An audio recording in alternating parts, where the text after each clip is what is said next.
रत्नागिरीमधील मारुती मंदिर सर्कलमध्ये असलेल्या शिवसृष्टीतील काही पुतळ्यांची अज्ञातानं तोडफोड केली आहे। या संतापजनक प्रकरणानंतर आता शहरात एकच खळबळ उडाली आहे। पोलिसांनी लगेचच या प्रकरणी कारवाईसाठी पावलं उचलली आहे। एका संशयिताला चौकशीसाठी ताब्यात घेतलंय आणि यानंतर आता शिवप्रेमींनी नगरपरिषदेवर धडक दिली आहे। मुख्याधिकारी तुषार बाबर यांना घेराव घातलाय।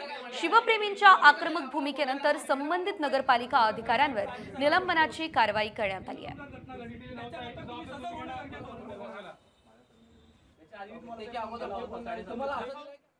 दरम्यान यावरूनच महाराष्ट्रामध्ये मोठी दंगल घडवण्याचा कट रचला जातोय असं धक्कादायक वक्तव्य निलेश राणे यांनी केलंय।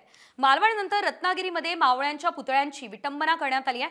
विचार करून आणि नियोजनबद्ध पद्धतीनं या घटना सुरू आहेत असा आरोप निलेश राणे यांनी केलेला आहे। रत्नागिरीमधील मारुती मंदिराजवळ हिंदू समाजानं जमण्याचं आवाहन सुद्धा यावेळेस त्यांनी केलं आहे।